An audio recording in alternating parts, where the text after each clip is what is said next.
another episode of Husbandhood. I'm Darrion Lewis, your host. This is a podcast created for husbands, by husbands, to help husbands win in marriage. Now, the whole time, right, like, you know, we talk about winning and all of this stuff, right? You know, hey, I really want to genuinely see husbands win in marriage. Yeah. And I'm grateful to have y'all up here with me. We got my boy Rickey back, and we got my boy Derrick on the scene with us. Come on, like, on the scene. Freestyle King. Yeah. Call me Mr. Clean Ball Head. All right, so here's the thing, like.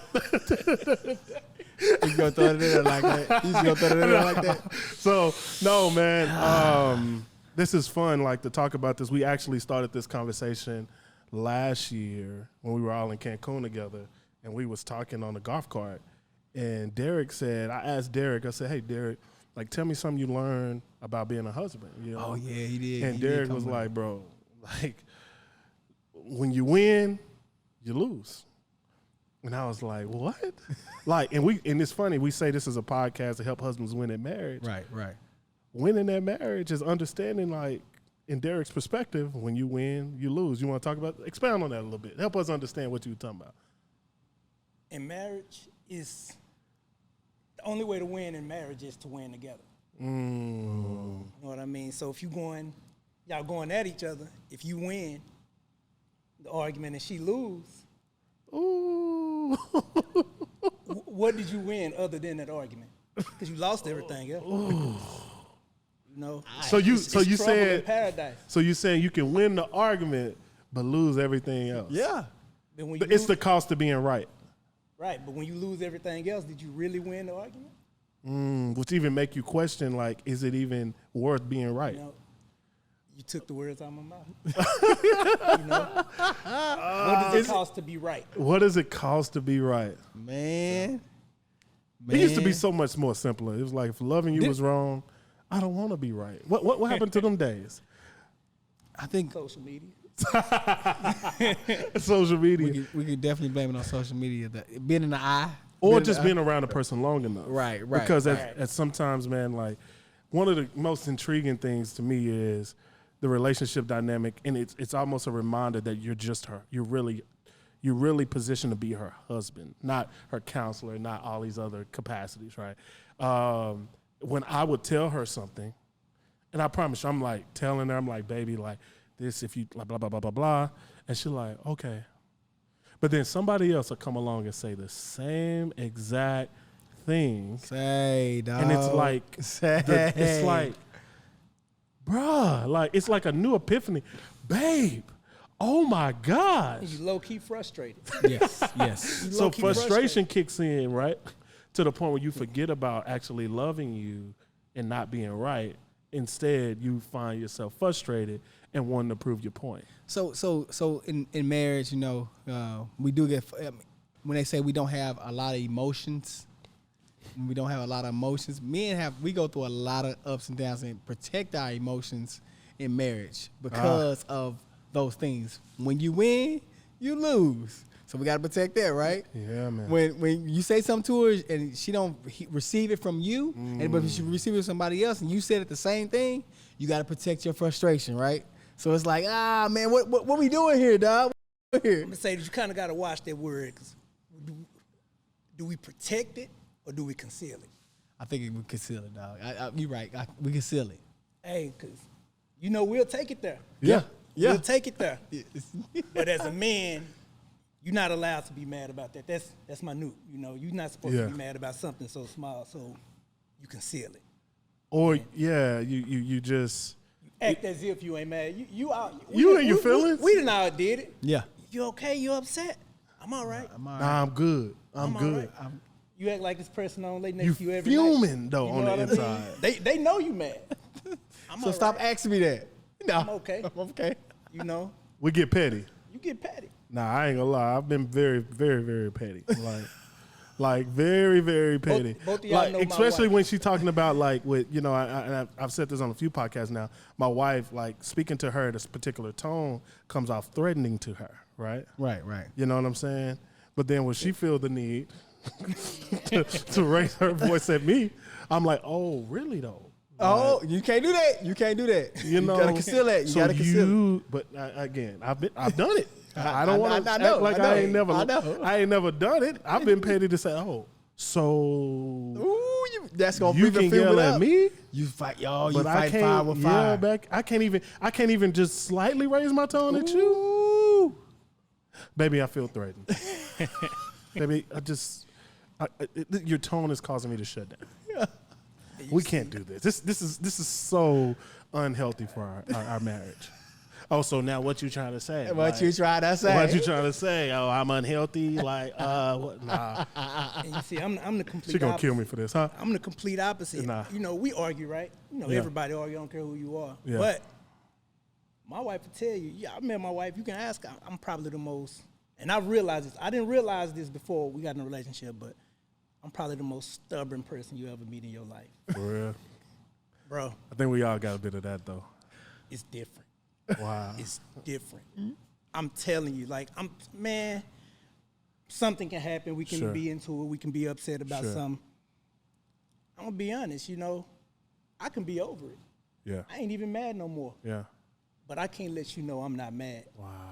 So I sit there. I've With done the it, stale bro. face. She'll even go to the store. I'm on the couch. I'm really not upset. And I done caught myself, bro. Like, she'll come in. And you know, because I love my wife, she'll come in. I'd be excited to see her. And I got to bounce back. Pride. That's pride. That's pride, bro. That's pride. You can't let it like I'm excited to see you, but hey, yeah. You gonna get the stale face for real. Yeah, you ain't gonna get the smile. I remember that argument 3 hours ago. And I remember that argument 3 hours ago. And it goes back to that when you win, you lose. Because if I'm being stubborn like that, that one time she didn't accuse me of something or whatever the case may be, and I actually wasn't doing what she accused me of, so I'm gonna be. Oh, I'm really gonna stand by it. Dead. I'm 10 toes down. You know what I mean? Dead. And I always know I mess up because in this, I know I'm stubborn, but I don't realize I'm being stubborn in the moment. Yeah. I think man, you was wrong for that. So, and that's what I'm thinking is going on. You wrong for that. I'm gonna take some time. But later on, and if she was wrong, I will give my wife that. If she's wrong, she will apologize for it. I'm working on it.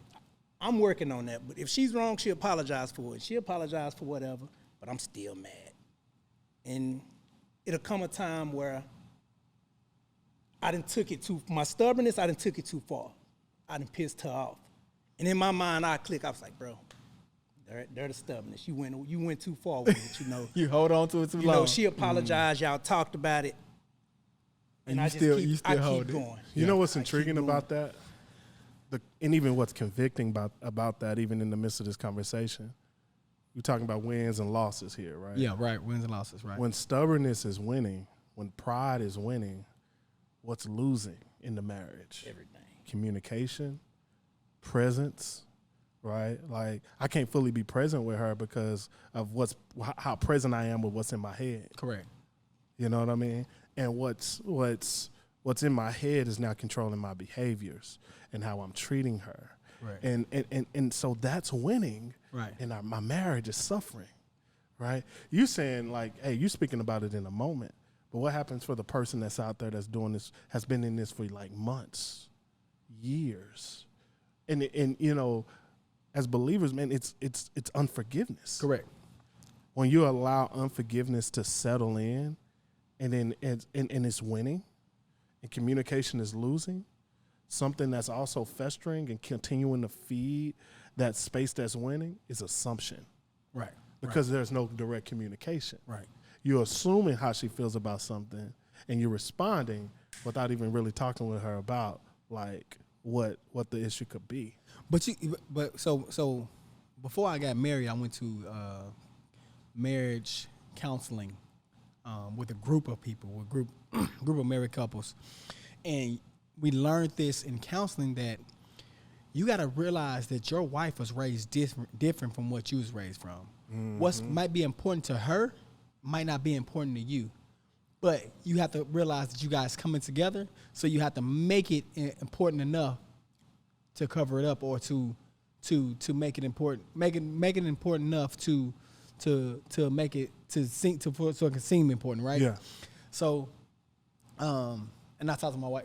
Derrick was over my house yesterday, man. We just had this conversation yesterday. We just had this conversation yesterday. Derrick was over my house yesterday. My daughter was in a panic, rushing. It was supposed to be hailing, and she hit the garage with her grandmother's car, right? At the same time, I got a lot of stuff going on. My wife calls me the day before and was like, hey, I let my windows down. When she get off work, I let my windows down, and my window won't go back up. I'm like, okay, cool.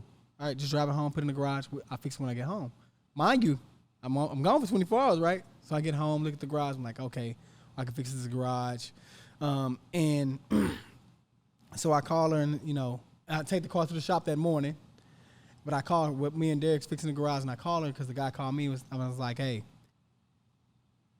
your window is going to cost crazy amount of money. And she said, I can't just do this right now. I can't do this right now. She hung up. And so I'm talking to Derrick. I'm like, bro, if she calls back and says, make sure you put plastic on my window if you go get it and put it in the garage. I'm like, that's not important. Like, to me, it's not. Like, it's in the garage. He was like, I don't want the elements in my car, the spiders and stuff in my car. I'm like, bro, and so I looked at Derrick. I said, bro, she called me about put some plastic over her window? I said, we in a point in our marriage, not in the marriage, but we're in a point in our conversation, like, what we gonna do about this window getting fixed? Do you see the different perspectives, though? It's a whole different perspective. It's two different codes. I'm like, that's not important to me. That's not important. But I had. Let me. She got to drive the car, and I know if she get a spider in her car, she gonna go crazy. To me, I'm like, I can just. Or just what happens if she's in the car and a spider pop out of nowhere, then she loses control. I'm gonna get it. Right. I'm gonna get it. So right. It's just different space. So when you in a marriage, man, you gotta be cautious of what their background is, or what your significant other background, what your wife's background is. My wife was raised in a 2-parent home. I was raised by my grandparents, so they old school. You know what I'm saying? That's two different, so we're blending it. So we're basically blending a family together to make our own way. Right. From two different worlds. From two different worlds. That's good. We get up and clean on Saturdays. They didn't do that on Saturdays. Yeah. You know so the house can look like what it looked like, but on Saturday, everything gonna be put back into everything order. back together. I was raised like that too. My wife is not that way. She's look, bro, if I have clothes right here by the bed, them clothes is not bothering me at all. Right. Right? But for my wife, hey, babe, why the clothes? I told you already. I don't. It causes me to have anxiety. But I was like, hold on. I went to your house. You didn't see nothing in my house. How you know what I saw? But no. To me, this is I bring these because it's funny to me now. But this really is two different realities. Yes. Ultimately, to learn later that based on how she was brought up and where environment, she's lived in environments growing up that was really cleaning wasn't prioritized and it was dirty. Yeah. And it made her she this is something she's been feeling as a child. Yes. That's now showing up in our marriage yes. because it's a value for her. Yes. Right. The codes we come from, like in the hood, we'll say, hey, we live in about two different codes. You know what I mean? And so with that, the code she come from, it's just, it includes that. And now that you've learned that, now as our husband, how do you accommodate that? Yes. To honor her well. Right. To love, to cherish, to honor. Right. So it causes you to have to know, evaluate what's winning and what's losing here. Right. Yeah. Yeah. I mean, like I said, man, we got, for instance, we value two different things in the house. Now, one thing, me and my wife, we love a clean house. We don't, but. That's something y'all share. Right. That's something we share. Yeah. But for instance, when you finish eating, to me, please dump the food out. Put the food in the trash. Put the plate in the sink. My wife, it doesn't bother her to put it in the sink. Now, granted, she don't leave it in the sink. Eventually, she'll come back to it. And, what? Yeah. But I'm just like, wow. why didn't you do that in the first place? You're going to get gnats. And like, Why gnats. didn't you do? Now she won't leave it that long. Yeah. If you know, she ain't But that still, bad. but she- I'm probably worse than that. But She might drop it off in the sink, and then you know got to what I come right mean? behind her. You For see it instance, just in right? that moment, and she was coming back. She was probably on her way back, and you sitting in that moment like, you could have just instance, dumped it all out. We like we work out in the mornings. You know, we drink our protein shakes. And whatnot. Oh, When I finish my protein shake and my whatever canister, rinse it out. Yeah. She'll set hers in the sink. My wife, my mother-in-law. Milk don't smell good, bro. My mother-in-law. After a while, Oh, no, mother-in-law that come out the protein. back. Look, that That protein protein milk, is- if you let it it's- sit too long. it's Boy, terrible. that's tough. It's Hey. terrible. Don't waste nothing in your You car. know? Oh, yeah, it's bad. It's bad in your vehicle, too. Oh man. Like it's bad. Right. But no, I mean, it's just two different perspectives, man. Like even when I say leave the clothes like on the floor, like I'll take the clothes off, get in the bed, they on the floor, right? You see, I might get back up, put them back on and go work out or do something like, So, you know. yeah. But my wife, I wake up, they gone. Now, like, I'm frustrated because I'm like, where they at? they was there for a reason. And then if I wake you up, it's going to be a problem. You know, so But it's that they were there for, in my mind, I'm like, they were there for a reason. In her mind is you like, was lazy. you lazy. You didn't want to put Why your didn't you clothes want to put up. your clothes in the I'm bed? laughing because I got that same situation. Yeah. I do it all the Tell you, time, hey, dog. and Them shorts ain't dirty. Why? You know what I mean? Ain't Dirty? Them shorts You ain't know dirty. what I'm Clean shorts. I just put them on today. I'm wearing them tomorrow. you know what I mean. So I can't wear them all. Well, they ain't that stinky. I Like don't as know. men, you'll be like, there's a part of like ain't stinky, but then there's a part like they still good. Yeah, they still And good. then they like I can go out and cut grass in those shorts. I can So- go out there and I know I'm about to work out or do Yeah. something. I can still throw those shorts Yeah, on yeah. and just fine. She said, "Nah, you need to put some fresh So- ones on." nah, see, my situation is right. I'm real anal about stuff. I'm clean too, so I like Stubborn, stuff. anal. I like stuff separated, like my clothes stuff separated. Gotcha. So if I ain't got a hamper, I'm gonna just put them right here on the floor. I get back to them later, and then I know when it's a problem, cause so my wife is almost like me, right? Like so, you know, cleaning and upset cleaning is two different things. When you clean, right, you just regular cleaning up something. But if you come in this house and it look like Mr. Clean and wiped everything down, something wrong. Oh, you feel that energy? Something wrong. I done left something on the floor too many times. She come in there and she pick it up. Now she upset, you know. And Bro, this is really interesting. We was in the truck together. You said, yo, like your wife and my wife really like connect. right. I'm seeing why they connect as we talk. They sound like they're the same Guess thing. who? So my wife, what I learned, and maybe be helpful for you even, like when my wife goes into super clean mode, she's processing.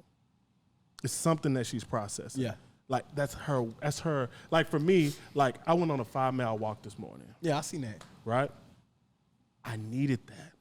It recharged me, Yeah. right? Like for my wife, like cleaning is an outlet for her. Praise God, because guess for me, shoot, that stuff would be sitting there to Saturday. Because I'm so wired Because I'm wide on to a clean up Saturday, on Saturday. Yeah. We in there clean or Friday nights before they come play dominoes. And see, The reality, and so it's just different cultures. Yeah. And so there's this this element of when two becomes one, that process of two becoming one, what disrupts it are the wins and losses, and what's winning sometimes is the thing that's holding us back from really becoming one. And that's why I said stay in the honeymoon phase, because we still learning each other. We still Talk learning about each that. other. We How still do you learn. stay in the honeymoon phase? I mean, I know we Continue to talked date. priorly in another podcast about dating and everywhere's a date, but it's more than that. I cheat the system a little bit You with cheat that. the system with that, I dog? cheat the system. Come on. Man, Hack. We got a marriage hack that's about to happen there right now. you got to miss each other. You know, that helps. You know, with my career, I'm gone 250, 300 days out the year. Easy. Whoa. Hold on. Time out. Hold on. Let's start here. Let's Hold on. really process that. Derrick, how long you been married?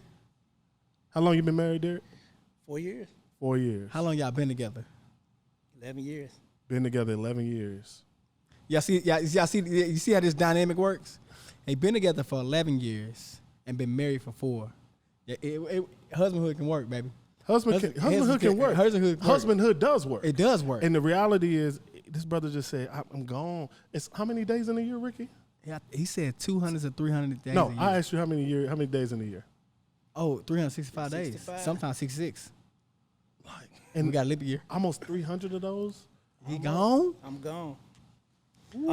So that's it's pros and cons to that. Sure.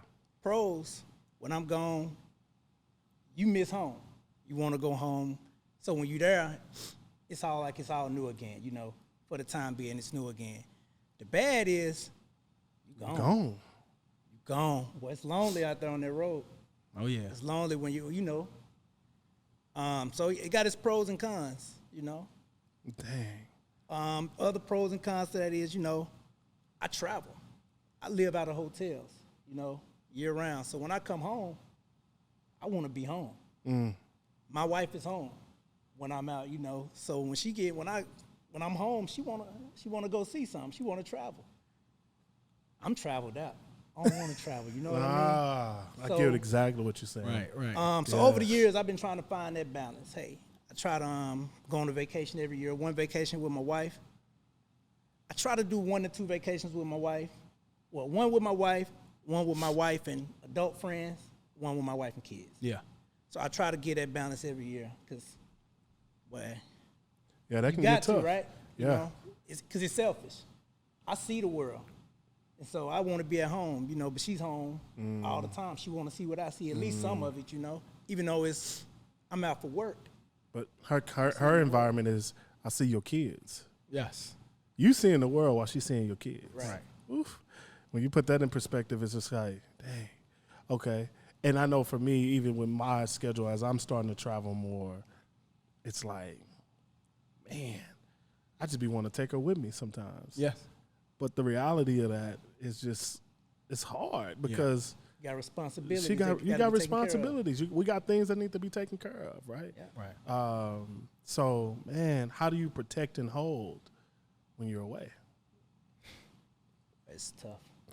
It's tough, but that Communication. it shows up through communication. Communication. You got to put the armor on her before you leave. You know what I'm saying? But I mean, you got to gear up so when you're away, she can. It's enough sustainability so for you to get back home. Yeah, And then build it up, and then. and as a husband, the goal is to always get back home. Yeah, Right. always get back home. Always. Always get back home. And I think like when you're away from your wife, Yeah. come on, like you know the temptation that tries to come show up, Oh yeah. right? It's there. Oh yeah. Like it's there. You Yeah. know what I mean? It's there. You can't. Here's the truth, man. You can't fluff this up. You're going to experience temptation while you're married. Always. They're going to be women. That just let me know I still got it though. Not now. There's a danger. We'll talk about this in a whole nother segment. But there's a danger in trying to see if you still got it. Conversation.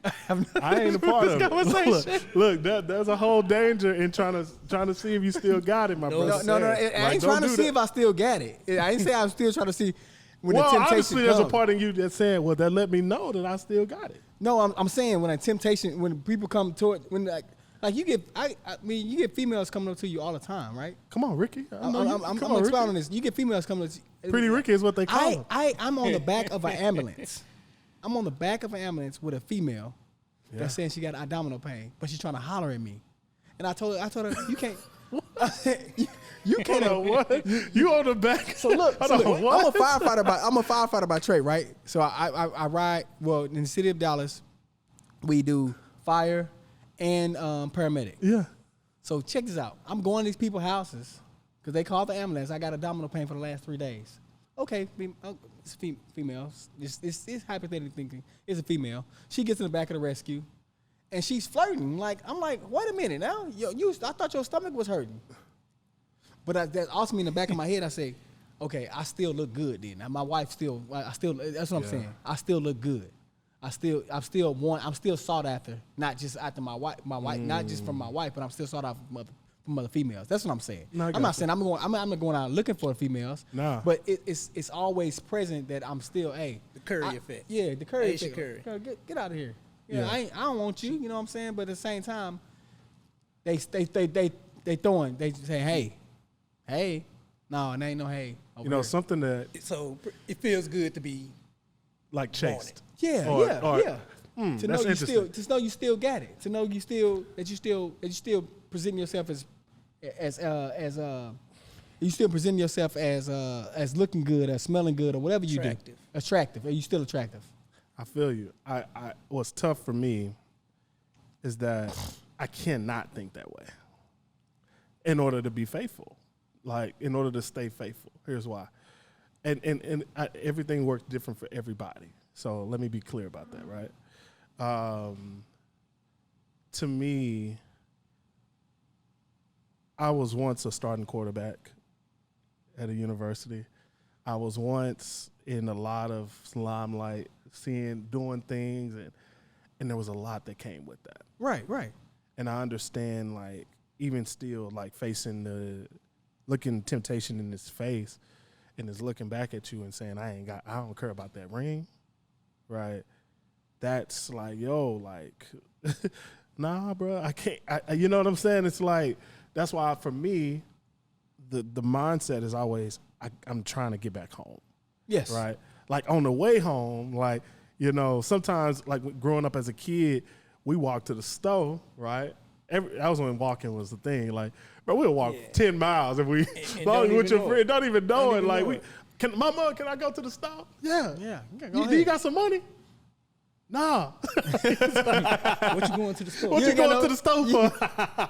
Little Reggie want to go to the store. Like, he got some money. He said he's going to buy a bag of chips. But like on the way to the store, you might encounter some things. On the way home, but the goal is always to get home. back home. Yeah. And to get home safe. And to get home pure. Yeah. You know, especially as a husband, like there's a purifying season in your life, especially when you've encountered so many different people in your life in ways that you shouldn't even know them, to be real with you. Right. Like, you're like, and I shared this before on another one of these episodes that, my wife challenged me to like start renouncing women that I had sex with. Like praying and seeking, like getting rid of those like attachments, right? Oh, yeah. You know what I mean? I have in my book the book I'm writing, to husbands, there's a chapter in there saying deleting the black book. Like there was this emphasis in our culture about the black book in the 90s. Oh, like yeah. y'all remember when if y'all watched Fresh Prince, when Will passed his black book to Carlton and it just glued, like it was like a glow around it, you know what I mean? Like and so for the sake of like context on the black book was a list of numbers, names of women, like, because there were no cell phones. So it was just kind of like people would like really, you know, writing down numbers. And some would rate them. There'll be a rating associated with 5-star right here. Like blah, blah, blah. Right. 2-star, never call it back. Like, you know what I mean? Like different things to that extent, right?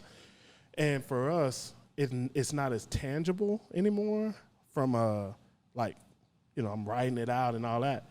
It's more in our face though from social media. And it's hard, like social media, self numbers that you still come across or random calls that from people like that you ain't talked to in a long time. That's like, I mean, like, so that's what I'm saying. It's so. I just want to make this sure this is your number. Hey, you know what I'm Wait saying? Why you want to make sure this is my number? Like, you know, it just, bro, and randomly, like I said, so Jonathan McReynolds says the enemy learns from your mistakes even when you don't. Right. He put that in a song.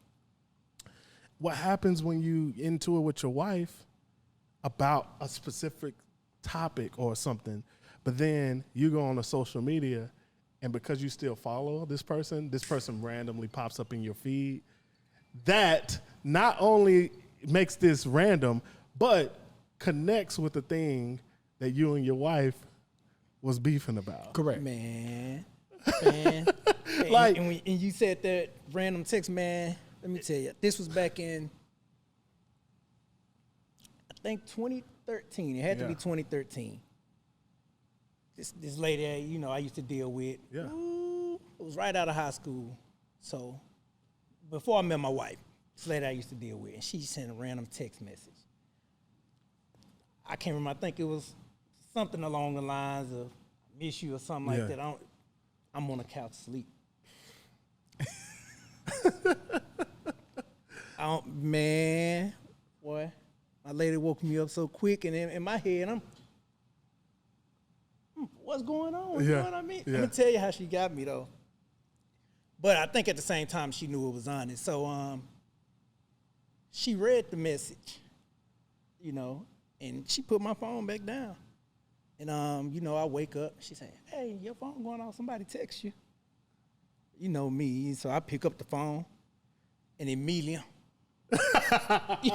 you know, it's on my face. Yeah. Because I ain't, you know, in my face, it's shocked because I ain't talked to this person in a while. Right. But she looking like, I know you saw that message. Like, in her head, she like, I wonder if I don't say nothing about it, she know. You know, but you know, that started the whole little situation. But you know, you just the have to truth navigate prevailed on this. that situation. But man. And so that's why I'm like, you know, but hold on. We're at a point, look, well, we got to cut it off. I know, bro. I know. But I know we can flow so much more. But channel that energy let me tell you, channel this energy into like your final take. Like, what would you, like both of you guys, like, as we end this conversation, we've talked about a lot. We flowed in different areas. Yeah. This has been pretty fun. But your encouragement to a husband, there's a husband watching this that's like, yo, like, man, these brothers was talking about some things I've experienced directly with my wife. Like, you know, like what, and just going back to the ultimate, like, general topic, winning and losing. When you win, you're really losing, you know, especially when pride and all these things creeps in. Like, from the nature of this conversation, what would be your encouragement to a husband? You got to put that pride aside.